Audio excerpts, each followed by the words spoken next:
Hi, my name is Santi Espinosa, and in my jam, I would put maple syrup.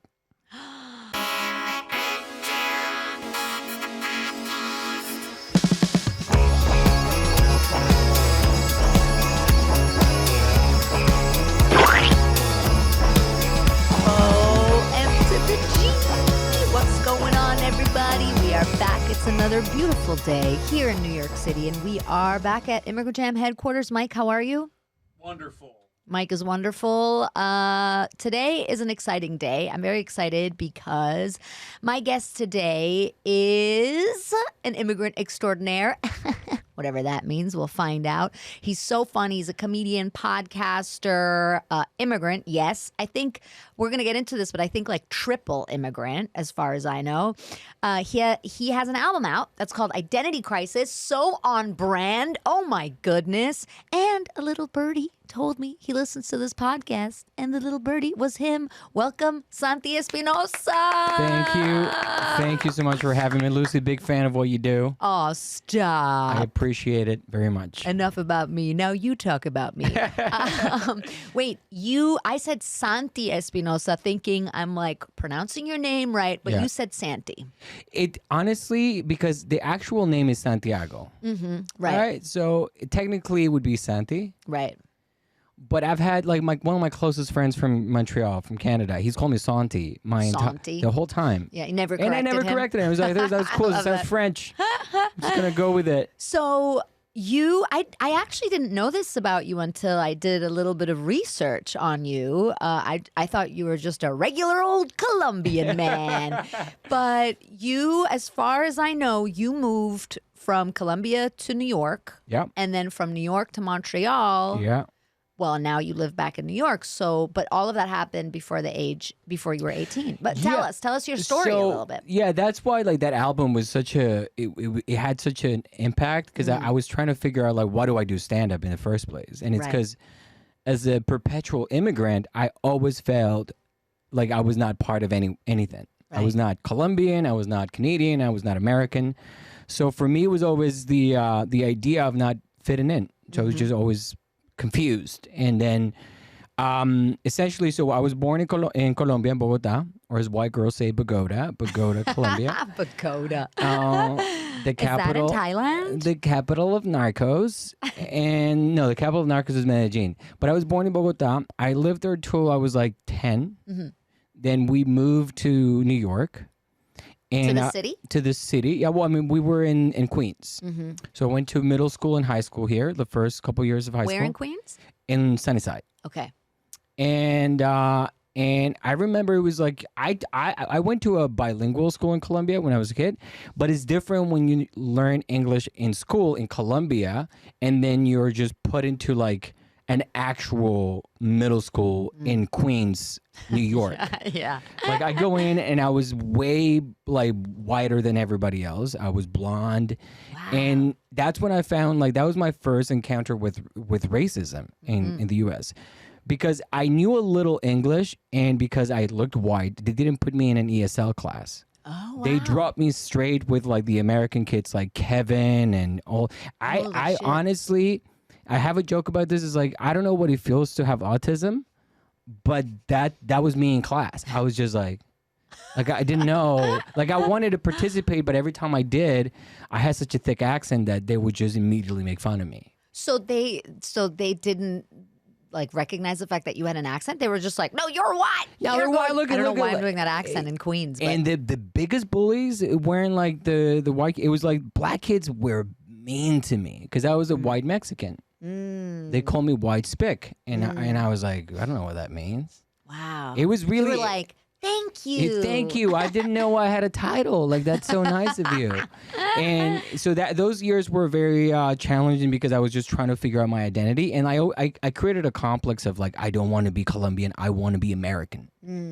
So I was just like my entire identity was like no. I don't want to speak Spanish. I just want to be American. That's so interesting. And it was back then. It was a different world. Everybody was less, I guess, sensitive to like diversity and embracing your culture and embracing who you really are. Yeah. So I was very ashamed of like being Colombian. I never really talked about it. And then when I started mastering, like I was like, I can blend in. I could be a little American. Then there was a brief period when I was really assimilating into the culture. And then we moved to Colombia back to finish high school because things weren't going very well. It was after 9/11. And my mom was like, well, we got to go back. So you got to finish your I was actually behind because for those of you who are keeping track of academics, Colombian private school is way better than American public school. Yeah. Like my math was way behind. When I went back to Colombia, they were doing algebra, and I was like, what's algebra? Right. You know what I mean? Like, I didn't know. So I had to go back to Colombia, and I went back, and I thought I was a rapper because I had the New York influence. I got into a lot of fights in Colombia, which was very dangerous now that I think about it, just because I was like the white guy, the Colombian white guy that came from New York that could rap or like do stuff. And what would you rap about? It's the stupidest things. I don't even, I forgot to rap. I was not great, but I was not bad. And someone asked me to rap on my podcast in Spanish, and it was so embarrassing. But I remember it was just stupid. Like, Santi comes to the microphone to tell you some things about this fog. What did you want? It's just the stupidest. I the love stupidest, That's not bad. dummest. That sounded good. That sounded good, didn't it, Mike? That was a good flow. Mike is like, yeah. And I was writing it down. I was taking notes. And wait, Santi comes to the microphone? That's never been done yeah, before. it's like, that's so groundbreaking for rap. And I went back and I got in a lot of trouble. So my mom was like, we have to get you out of here. And my sister was in Canada going to university, and she ended up becoming a Canadian citizen. And she was like, well, he's a minor. Why don't we just apply for him to come to Canada and go to university in Canada? And live with your sister? Yeah, and my mom was also coming with, okay. It was a whole gang, like Colombian, everybody. So we ended up doing that. They got the paperwork done, and then I ended up going to Canada, to Quebec, to Montreal, where I went to university. So you had to learn French? And in Quebec, you have to learn French. Yeah. What you went to university? So you were already 18? By the time I was 17. I was 16, 17. And then I went, and then I turned 18, and I went through the whole adolescent phase in Montreal. And then there, I went back. I kind of regressed to like being an outsider, because I'm like, Quebec is weird. What's Quebec like? It's French, right? And then if it's not French, the Anglophones, the English people in Quebec, they have their own clique. And then when I was there, I was like, oh, this guy has an accent. Where are you from? And then I was like, oh, here we go again with a fucking accent. And I was like, how do they speak? And like the French was a problem. But then I ended up going to Bishop's, which is an Anglophone university, and I didn't have to didn't have to speak French as much. So I kind of like, it was fine. I kind of just like eased up with the French, and I only spoke French when I had to go to Sherbrooke or I have to go back to Montreal. And my French never really developed to the next level because I never really, for me, it was just English and Spanish. And did you know you would leave at some point? Did you know it was kind of a temporary place that you were in? I wanted to come back to New York, because I was like, the moment I graduate, I'm coming back to New York, because that's the only place where I feel like I can do something. And in university, I became friends with most of the kids from like the Ontario, like all the white kids. I wasn't really mingling as much with Colombians, or maybe the first semester, maybe I became friends with a few Colombians, but then I started to just go more into the Canadian culture and be more Canadian, quote unquote. And then what does that mean, be more Canadian? Like, I was like, as an example, playing beer pong or doing stuff like that Colombian kids were like, we're not doing that. Who's gonna get, like, it was like drinking to the point, like in college, it was drinking to the point you dropped, you passed out. Yeah. And to a Colombian person, a Colombian immigrant, that is a no-no.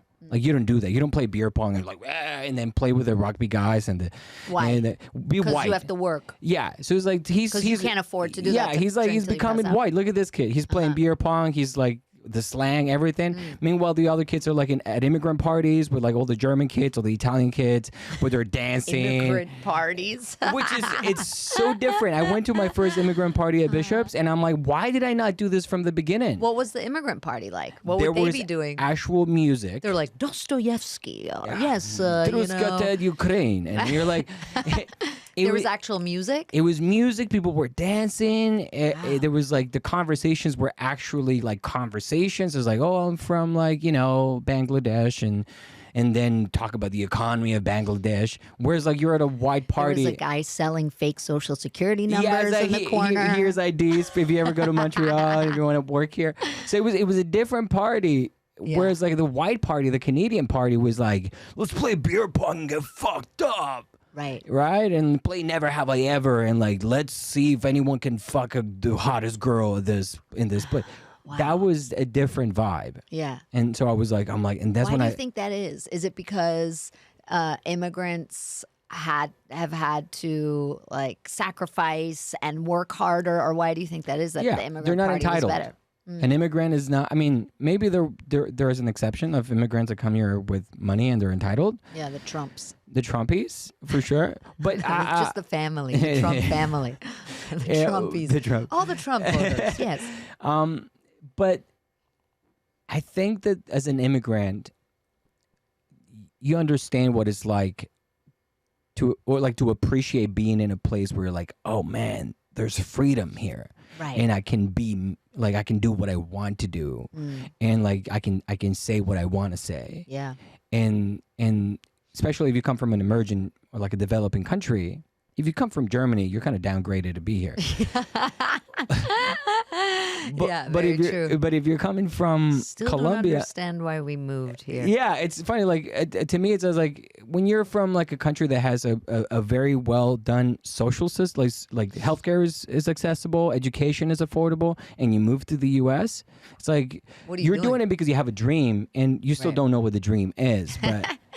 You have a dream to be poor and struggle. Yeah, it's like you don't want to have healthcare? Great. It's to people that come from like a developed country like Germany or Australia or Canada, they legit just want to be here because it's exciting. Yeah, right. But someone that's coming here from Mexico, they just want to come here to play beer pong because we don't have that in Germany. We watch American beer Pie. Pong? Yeah. You know, my child, I brought you here because of beer pong. Thanks, Dad. I think the people that come from places like Germany, they're like, they don't have free healthcare, but they can't really fathom what that means because it's such a like normal thing there that they're like, it'll be fine. And then they move here and they're like, fuck, this fucking sucks. You know? Then it's a whole different game. It's a whole different game. I see the U.S. I mean, like I choose to be here. Yeah. I choose to be in New York.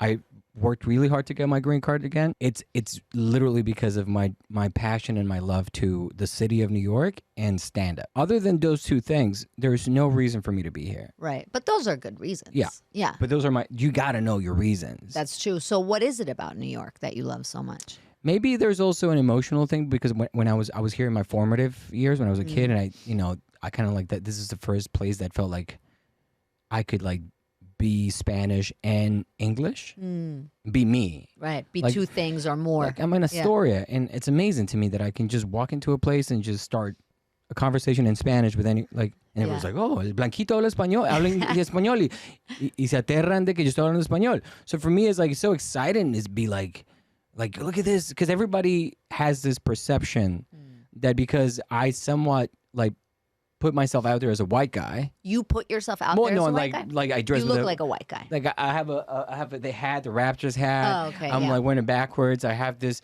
I'm not dressed like the guy who's gonna be like, ¿Qué pasa? ¿Cómo está? ¿Cómo van todas las cosas? Me encantan los Raptors.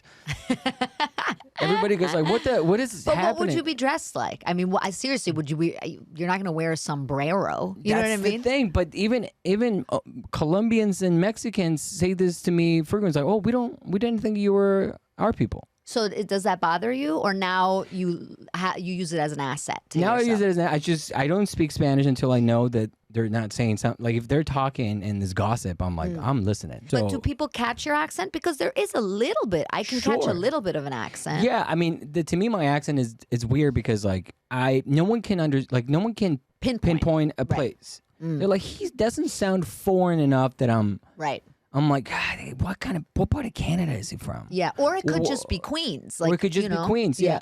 But to me, it was just the fact that when I was starting to get more American, I moved back to Colombia. Then I was it was mainly Spanish. So my Spanish got better. My English got went to the back burner. Then moved to Quebec, where it was English, but it was French English. So there was like a French accent when people spoke. And Montreal has an accent. Yeah. And I already had an accent. So for me, it was just like, whoa, I don't even know how do people pronounce certain things. In Canada and Montreal, there was an adult. And I was like, oh, adult. Little things like that. It's just like the structure of certain words and like process instead of process and stuff like that. Like, so those little giveaways. I always fixated on like little things. But then the moment I was just, I'm just going to let go. I'm just going to be me. I'm just going to speak. And if people are like, oh, where you from? This is a funny accent or whatever. I'm like, oh, I'm Colombian. They're like, oh, so you really? say I'm Colombian. I'm Colombian. Right. I started saying I'm Colombian after I got married. No. I said I was Colombian before, but I became more proud of being Colombian when I married my 100% Canadian wife. That made me aware of like, you got to be proud of being Colombian, because I wouldn't showcase it. I wouldn't be talking about it. But people would be like, you're from Canada. Sure, I'm Canadian. Does it bother you when people ask you where you're from? Not at all. Now I have an interesting conversation. Now I can be like, no, I was born in Colombia, but I grew up in different, like in the U.S. and Canada. So I'm what they, quote unquote, would call a third culture child. Do you feel at home when you go to Colombia? I've been going to Colombia more now with the podcast that I do with Pedro. Like Pedro Gonzalez, who's been on this podcast as well. Check out his episode. Really fun. Now I'm going back, and it doesn't feel like home, like 100%. Like Montreal feels weirdly enough more like home. Interesting, yeah. But I go to Colombia, and I speak proper, like not proper, but like perfect Colombian Spanish. But obviously, my brain, when I'm doing a podcast in Spanish, and they're just going, blah, blah, blah, blah, blah, I can I'm in the conversation. I'm made fun of by Pedro and the guests sometime because I'm not as sharp because I haven't been. I totally get that. That muscle is not like like stand up in Colombia is so advanced now. So they're talking with such confidence and conviction in Spanish that even though I've been doing this for 12 years in English and I'm going there and doing that in Spanish with them, I'm like I don't have the same rapid fire that you have in Spanish. So I feel like that was a joke that I wanted to make and I didn't fucking do it. So you, but you, I'm sure you play on that, right? Yeah. That you're kind of like in between identities and all of that. I'm always like, how do you say that in Spanish? Do they accept you in Colombia as Colombian, or do they make you feel like a foreigner? I think that they have a nickname for me on the podcast, and like fans sometimes they call me Gomelo. What does that mean? It means someone that is from a higher class. Oh, like a posh kid. Like a posh, like oh, this kid doesn't know the struggle. Which is the most untrue thing ever. Because what did your parents do, or your mom? Well, so I was raised by a single mom. My dad did come from money. Like he's from Colombia, from the coast, and he I guess his family had money. His mom, her dad was German. And he was a dude that came from Germany with all the money in Colombia and bought like a big farm and they had like cattle and they had all this stuff. And he grew up on the coast.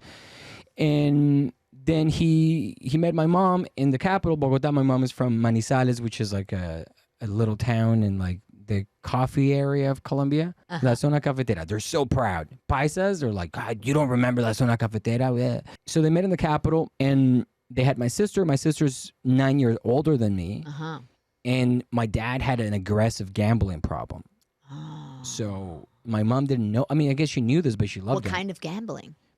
I think that everything. Everything like horses. Slot machines. Everything. Really? My mom said everything. I could like, I low key want to do a podcast with my mom that will only be available when she's not here anymore. Okay. Because I think that there's a lot of dark stuff that she went through when she was married to my dad. Yeah. That she's told me in private, and I'm like, Mom, die already so I can have a viral podcast. I gotta do this, Mom. So you gotta. She lives here? She travels between Canada, Colombia, and New York. Right. So he had a gambling problem. Yeah, like aggressive gambling problem. And I guess they had me because, when you have a marriage that's broken, nothing will fix it like having the second child that has no business being there. And then they had me and I was kind of like the last chance. And then they split up So I grew up with her and my sister. He left when I was born, and then they got kind of back together when I was 6 or 7, and I lived with him, and I did develop a relationship with him until I was 9. Like, he knew I loved soccer, so like we would just like, he would like play games for me, like when like Colombian players were playing in Europe, and like we would watch them, and it would be like fun. Little did I know that he was probably gambling on the game. That's why he was so excited. He was like, yeah, game time with my son. Meanwhile, there's the whole family, pension fund on the line. So, when you're a kid, you don't know you're stupid. So I'm like, that's my dad. I love him. And then I don't know. I don't think you're stupid as a kid. But not stupid. That's actually, you're just oblivious to the reality of adults. Right. Or you're more pure. You're more pure. You're just like, he loves me. They scored a goal and he hugged me. That is so nice. It's not because he just won $300. It's not because he just saved his ass. And then the reason why we ended up coming to the U.S. was because they were done. And my mom was like, I don't know what to do. It's dire. The situation's messed up. University is expensive, and I just gotta do something. There was like a family business that was here, and then she was like, okay, I'm gonna go there. And what then was the family business? It was a travel agency, merely cocaine. No, it was a travel agency, and then she came here. She was helping with that, and she was a salesperson, so she's she was a good salesperson. Remember travel agencies? Oh yeah, that existed. I know. And that's why after 9/11 things got pretty dicey for them. So yeah, my mom was always a go-getter. She was like, she sold everything she owned. And we moved to New York, and my sister was in Canada in university, and she pretty much was supporting us with her job and the stuff that she had sold in Colombia, like everything. Like, she just sold everything. She's like, we're just going to make it. This is it. And we're never coming back to Colombia. We're never going to see your dad again. Right? So that's why, like, I like, to me, when she told me those stories, what she had to go through, I was like, why would I want to, like, it's not that I didn't hate him. He had a sickness. So I never really talked about him. Like, this is probably the most I've talked about him in like forever. But I just, like, you just never a feeling of anything. Like, I cried more when my cat died in the pandemic than when my dad died. So do you think that people don't really need dads? I don't think you do. I think you need someone that can show you, like, my mom is my role model. Like, this lady, Colombian immigrant, had no fucking clue what she was doing, and she kept doing it. That's crazy. Like, if my mom It is crazy. And it's crazy when I think the older you get and you get more into the age that your parents were when they did all these things, like move to another country with kids, not knowing anybody. And you're like, oh my God, that's basically me right now, my age.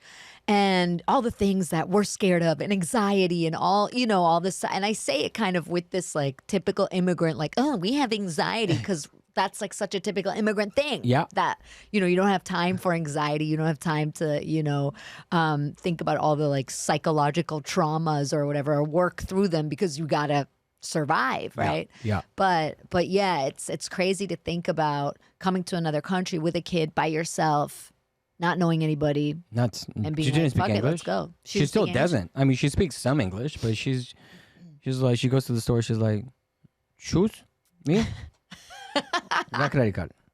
I'm like, Mom, how could you not speak English? You've been here for like way longer than anyone. Dude, it's funny because she just looks at me like, translate. Yeah. It's funny, the other day I actually was with my dad, and he doesn't speak English. Like, his English is really bad. And I actually found myself getting really annoyed. I'm a U.S. citizen now, and I'm like, oh my God, who am I? I'm like anti-immigrant. I got really annoyed. Then I realized I was getting my period, but I was so deeply annoyed. I almost was like, Dad, what the fuck, man? We've been here for 30 years. Fucking learn English. I was like stormed out. But then I caught myself. I was like, oh my God, I'm like a total immigrant. I'm like, I hate immigrants now who don't speak English. You're like, Dad, go back to your country. Right. This is what pissed me off. He didn't know. I was talking about why. Oh, I was explaining The Last of Us to him, because he's a writer and stuff like that. So I was like, oh, everybody's saying it's the best television ever made. So I was explaining to him what The Last of Us is about. And I was like, then they try to go to Wyoming. And he didn't know where Wyoming was exactly. That's like the most Trumpy thing I've ever done is get mad at my dad for That not is knowing where so Wyoming is. funny. In my head, I'm like, you fucking, like, you don't even care about this. Why are you here? Why are you even here? That's great. That's so funny because then you call yourself out. You're know. like, oh shit. You're like, Dad, learn American. Yeah. Come on, get with it. But does it ever bother you that your mom doesn't speak English? Or it did when you were a teenager, I'm guessing. Yeah, that's why I was embarrassed. Yeah. I wouldn't bring my friends to my place, or I wouldn't let my mom be with me. What was your first home like here? You said it was in Sunnyside? Sunnyside, yeah. It was an apartment, like a 2-bedroom apartment in Sunnyside, and that was it. And it was just there, and my friends were like, hey, let's go hang out at your place. Nope. Why? Because it was so small? It's small, and my mom was probably there, and she was probably going to embarrass me. It was like, let's go to your place. So it was never, I grew up with that complex of like, I want to be cool. I want to be American. Which meant? Which men have, I guess, money and English. Money and English, yeah. Yeah, it was like, I want to be able to have my Super Nintendo and ask my mom for pancakes and be okay with that. Yes, pancakes. But no, I didn't have a Super Nintendo, and my mom would bring me this arepa that I was like, again? Dude, I'm like 10. There's a lot of butter on here. And so... I love that you're like, Mom, I'm on a keto diet. What the hell? Like, I'm American. You're like, Kevin gets like quinoa for breakfast. Like, what are you doing? So yeah, there was this out of place experience for me. And when we went to Colombia, you go from being like you're bottom of the barrel here, go to Colombia. Hey, I know what there is. Right. I'm gonna come here and I'm gonna speak English to you, and I'm gonna rap in English to you, and even you have no idea what I'm saying. So you'd all sit around a campfire and be like, I'm gonna tell you about New York, and everybody would go, I did so many embarrassing things that I think I blocked them from my memory because it was really? Like what? Like what embarrassing things? Like I told the English teacher where I went to high school when I finished my high school in Columbia, is like, you don't know what you're talking about. I'll teach the class. Yes, I love this. And he was like, what? Did he let you? No, he was like, okay, go ahead. And I was like, okay, if you're going to conjugate the verb to be, then I would go into the whole thing, and I'd be like, first then of all, you have to rap. And I was like, you got to rap, you got to feel it. No, but I was like, in Colombia, they always say Jew, like not for like Jewish person, but for you. And so it'd be like, Jew are. And I was like, it's not Jew are. There's no Jewish people here, man. And then I would just get into this, like, it's pronounced you because you don't, it's a different sound. So like, there's no Jewish people. This is where the Nazis hide, not where the Jews go. Okay? Like, I don't know what you're doing, man. God. And I remember there was a class where I was like, you don't know what you're doing. Let me teach the class. There is something weird about the energy in New York the first time you come here and then you go back. You feel so cool. I'll never forget how cool I felt. We had to come here before everybody else, my mom and I, because I had to take a test to get into the school that they wanted me to go to. I felt like I was the coolest person who had ever walked this land. When I came back, I had a hat with those metal, the metal baseball cap things that said Manhattan on it, I think. And I had this like plaid jacket, and I bought these like plastic rings somewhere on St. Mark's, I think, with my mom or something. I also remember when we came home to Hamburg from being in New York for the first time, I remember looking out of the window. I was 8, and it looked like somebody had taken a scissor and cut all the buildings off because everything looked so small all of a sudden. I'd never seen that. I never had that perspective because I'd never been to a place with high rises. What is this? Yeah. I was like, you guys are fucking, you don't know anything. I've been to the land where David Hasselhoff is from. Bro, that's exactly how you feel when you're in New York and you assimilate. You're proud. I went back with like pride of like, I think that's what New York gives you, which is kind of like the reason why New York gets away with being dirty and filthy and expensive. Yeah. Is because it's like a culture that it's ingrained in people who live here. We are brainwashed to the point that we're like, we are the best. Well, my theory is that the reason why it gets away with being dirty and filthy is because it's kind of anarchy here. Yeah. It's like perfect chaos, right? But this chaos allows everybody to it gives you a sense of freedom inside yourself that like you can do whatever you want. Like yesterday, literally, I'm not even joking. A city worker in like one of those yellow jackets walks by us, stops us, and goes, "Yo, watch out! There's a poop over there." Oh my God, we died. It looked like an elephant poop. I was like, I don't know how big people's He'll poops know. are. He'll know. He's a New Yorker, and he'll tell you. But also, such a New York thing to say a poop. Not watch out, there's poop there, but poop. a poop. Singular. Also to just like casually throw that out there. But then at the same time, that's the New York way of being nice. See, people say New Yorkers aren't nice, but that's the way we're nice to each other. They're like, yo, watch out, there's a fucking corpse there and you don't want to get your new kicks dirty. You know what I mean? That is a New York saying, have a good day. After the pandemic was over, this is a story. Like, I try to make it into a joke, but it's funnier when you tell it as a story. That it literally, I was angry because they had my rent when I was in Astoria and they increased the rent. So I got the pandemic deal. And then when when everything went back to normal, then it's like, oh, by the way, it's going to be like $500 more expensive to be here. And I'm like, I don't know what changed. Right. Demand change. It's like, yeah, but who's like, whatever. So I was angry because I argued with the landlord and I was like, fuck New York. Fuck the, like, you know, like I believe in this fucking city. I stayed when everybody was leaving. And like, now you want to fuck me with rent. And I was just angry in my head, like thinking, texting my wife. She can tell that I'm cranky. And straight up, like I'm texting my wife, angry, a dude with his headphones, like all happy about life. And I'm like, who the fuck is this asshole? Why are you so happy about being in New York? Fucking shithole. And then he gets in and he's with his headphones and just ready to have a good day.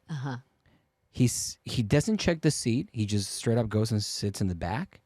And he goes and he sits and he's like, he feels wet. And then he like stands up, reaches, and like he literally smells his fingers. And he goes like, oh, human poop. And I was like, oh my God, this is why I'm here. This is everything turned so fast. Everything was like, I'm happy to see the mystery of this human. And like there's this Mexican lady next to him because we're in the end train being like, cleanest. It's an ecosystem. New York is an ecosystem. He grabs it and he's cleaning. I'm like, dude, it's over. Yeah. Your date is over. And then there's a lady that goes, churros? Yeah, it's like, chocolate, chicle. And he was so funny because like he was trying to clean the poop. And I'm like, bro, I don't know what you got. You got to go back home. Just 2 stops already. Did you tell him? No, I was just. See, that would be a very New Yorker thing Yeah, I was to do. in my head. I was I was such a narcissist that day that I was just like I was enjoying the mystery of this human in front of me, and I'm like, okay, I'll pay up $500 more for rent. I'm okay with this. That's great. Why doesn't that work on stage? That's great. I'll pay $500 more for that. Is a great. Yeah, great I guess it didn't try hardness more. Like it hit the first time I told it, and then when I wanted to tell it again, it was too scripted, and I guess it didn't feel right. You know, did I have? Oh yeah, of course, absolutely. You're like, oh yeah, this is great. Then you do it again, and you're like, oh, that was a good audience, and I suck. Okay, I did this like new material night the other day at Brooklyn Comedy Club, and there was only 5 people in the audience. So before the show started, we were all like, ugh, fuck our life, and they were like the best audience I've ever seen in my whole entire life. They laughed like 300 people. Oh wow! Everything. They laughed at everything, and I tried out all this new stuff, and then I was like, yeah, and then I listened to it, and I was like, yeah, well. No, it was them. It was not my stuff. It was not my stuff. That's when you know you have a comedy brain because you listen to the joke and you're like, oof, that was hacky. Yeah. Or you're like, yeah, that's not an actual joke. Yeah. You know, they were just like happy to be there and they were just great and having a ball, which is great, which is what people should. Yeah, exactly. It's just not a benchmark for like the actual. That's not going to work again. Rule of 3, you got to do that again in front of an audience that is not into it. And you're or like, rule of like 300. Rule of like 10 years. Yeah, exactly. But that's such a great New York story. That's so funny. I also love the concept of being a narcissist for a day. Oh, yeah. That's really funny. It's all about me that day. I love that. I love if that becomes like a self-care trend. So you just have to be a narcissist 1 day a month, okay, to take care of yourself. It's all about you, and it's okay. Excuse me, this is my narcissist day. I don't care about you, okay? This is my narcissist day. Hey, want to meet up? It's my narcissist day. We only talk about me though. Oh man, we should make that a thing. That's so funny. Narcissist for a day. I love that. That's so funny. Yeah, but it is. It is. It's this chaos here, and so but there's a rule to the chaos, right? Yeah. And that's that you accept that it's like everybody accepts the chaos. You know, the most beautiful thing about New York is that you go out to do a show or you go out to do a podcast, and literally that day, you'll see or you'll be part of something that it's insane. Yes. And it's like whoa. Well, it's funny because I was saying recently I moved to Ridgewood, to Queens, right? And it's a really cute neighborhood and everything. But the other day I was at home. And before that I lived on First Avenue between 9th and 10th. And one of those really like old fucked up buildings, bathtub in my kitchen. Everybody in that building was insane, right? And then the other day I was in my nice apartment in Ridgewood and I was like, fuck, less funny things happen to me now that I live here. You're a person now. Less You're like, funny, fucked up things. You know, like my neighbor chained a sofa to the outside of our building. So inadvertently, of course, all these homeless people like fucking like camped out would be jerking off at night. I'd look down from my fire escape and there'd be like 18 homeless people like on top of each other on this sofa, like jerking off, shooting up, having a conversation, you know, but there was always a story. There's always a story. 100%. There's always a story. One of the people who lived in that building is a sculptor from Hungary who made the Frederick Douglass sculpture at Central Park. Yeah, I've seen it. And her name is Gabriel. And she has super hairy legs. One day I was checking my mail and I turned around and she was just standing there staring at me. And I go, oh, hey, Gabriel. And she goes, having fun? And I was like, yeah, I guess so. I guess I'm trying to. I don't know. But I kind of miss that now, you know? But yeah, it's so true. New York is an endless... I wouldn't change it for anything. No, exactly. First time I smelled something, I didn't know what it was, and it was so putrid that I was like, is this a dead person? It was in New York, and it was just a garbage truck. Yeah, right, exactly. But I'm like, I'm from Colombia. Like, I've smelled trash before, but the smell of this trash was so intense. Yeah. I'm like, I don't know what this is. It's New York. The smell of just, it was like everything. It was just like, what is that? It's like soury and like, it's like ass. It's ass juice. I was just like, what the fuck is that? But you kind of like want to. I've been searching that smell ever since I smelled it. Whenever I smell it, oh yeah, that day. You're like the guy from. Did you ever read that book, The Perfume? No. It's about this guy who was like has this like insane sense of smell, and then he starts. Did you read it, Mike? The Perfume. Well, I guess I'm the only European here. You're the only person who reads. How uncool of me! But he's obsessed with smells, and he has this really crazy sense of smell, and then he like begins murdering people to extract their smells and make perfume out of them. You know what? Of course, written by a German. But yeah, it's so interesting about New York. And it's really the only place on earth where immigrants can come and just continue living more or less the way that they lived at home. Yeah. Like I have a Colombian neighbor. She has chickens. Oh, yeah. Why not? Yeah, exactly. You're bringing Colombia with you. Yeah. That's what I hate. That's why I wanted to be American. Right. I'm like, no. Right. Leave that in Colombia. I want to be with the cool kids. Well, it's interesting because a lot of immigrants also then get annoyed when they go back. Like they want it to be, more orderly, or like they want things to work the way they work in the U.S. I have that when I go to Germany a little bit, because even though Germany has the reputation of being very orderly, it's actually like not. Oh, really? I haven't been to Germany. I can only picture everything's like on time and. No, that's the reputation. It's not true. It's not true at all. It's very old fashioned, and like customer service sucks. So I'll be like, what the fuck? I'm the customer. It's like so Karen-y. I'm like, I'm the customer. I'm fucking right. How could you be rude to me? Like they're rude to you. How would be a German customer service person like on the phone be like, no. Yeah. No, literally. No, I'll never forget this one. I like, and it drives me to the point of like insanity. I remember once I had to like cancel some phone thing or something, and I called, and they were like, "Yeah, we told you you have to do it this way. And I'm like, well, no, you didn't. And how am I supposed to know that? Like, I don't work for this company. And they're like, well, I'm not an information booth either. I'm like, what? What? Santi, did you grow up with any funny sayings or anything? Yes, my mom only talks to me in Tell me sayings. one. Or your favorite one. My favorite one is hablar a calzón quitado. What does So it mean? hablar, which is talk. Yeah. I mean, in terms of what it means in English. Yeah. Talk without your underwear. Like, Oh. just take off your pants and talk to me. Oh, I love that.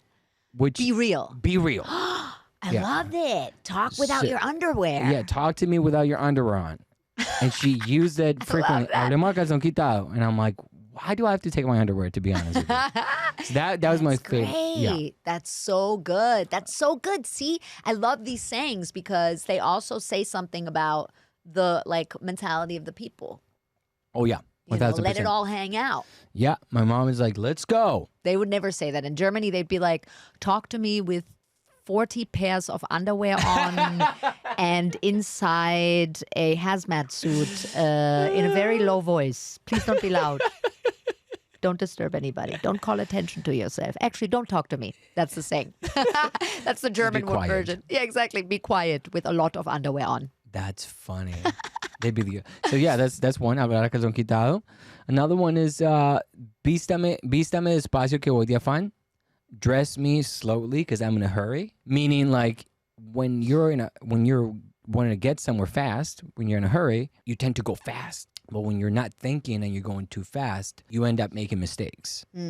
So vístame despacio que voy de afán means I'm going to do things carefully, slowly, so that when I get out of the door, I'm 100% guaranteed to be okay. Like el perezoso trabaja doble. So the lazy what? The lazy one, el perezoso trabaja doble, works double.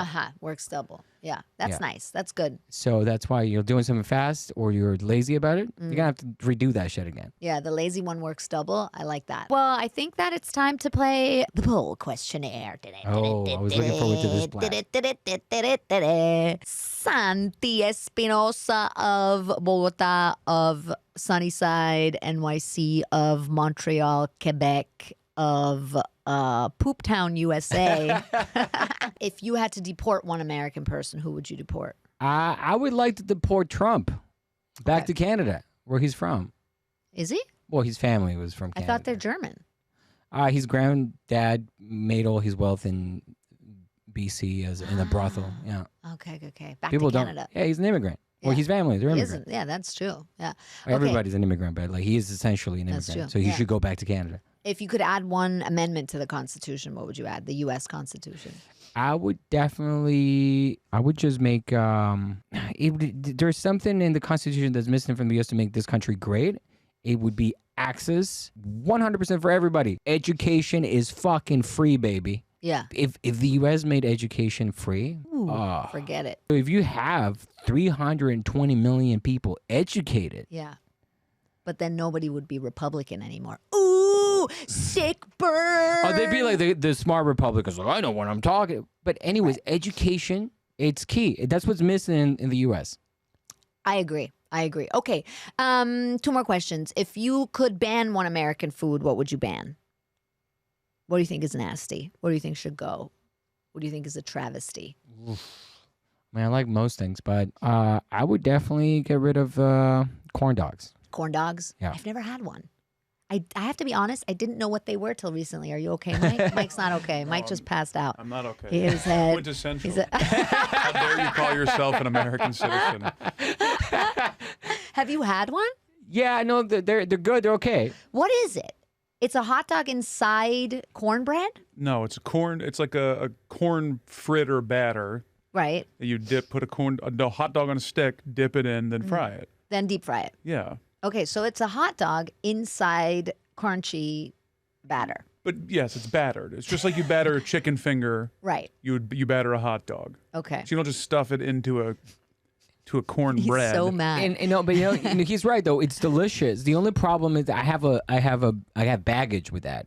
I remember getting actually sick because I had a bad You had a bad corn dog? Oh yeah, You got food poisoning from a bad big corn time. dog? Oh, that Big must be time. horrible. And that's why I was like, I can't have it again. Have you had Mike is Korean corn dogs? Yeah, it was actually a Lebanese guy. Yeah. It was a Lebanese guy. See, it's the immigrants. It's Fucking they I immigrants. don't. That's why I never buy. Like sometimes you have to like, oh, you're hungry. Like you're going to a show, whatever. There's like, give me a hot dog, whatever.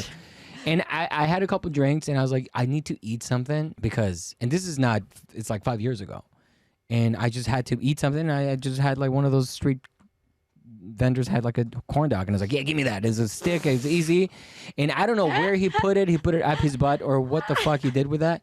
But when I ate it, it was like within hours. I was just like puking my It brains said, out. Proud Boys hot dogs. All immigrants welcome. You were like, give me that, give me that. Yeah. But it's not. That's true. It's. I would do it just for personal experience. It's not because it's reflective of the. I think they look pretty nasty. I'm sorry, Mike. Well, you have terrible looks eyes, pretty- apparently. What? Your eyes suck. You think they look bad. My one eye. Okay. Well, sorry. I've never had one, but also I don't eat meat. You and should that's give it. just You should give it. disgusting. You should try it. Like a vegan corn dog? You're going to Atlanta. Go to Midway Pub. They have vegan corn dogs. No. And they're unbelievable. Okay, I'll go. Yeah. Try Okay, them. I'm going to report back on this. That's insane. Try them. Vegan corn dogs. That actually sounds good. Really? That sounds fucking ridiculous. It sounds like, what are you doing with your life? Yeah, you know? probably Santi, do you know how I can meet David Hasselhoff? How? How? No, I'm asking you. Oh, You thought it was a joke? Yeah, I love that.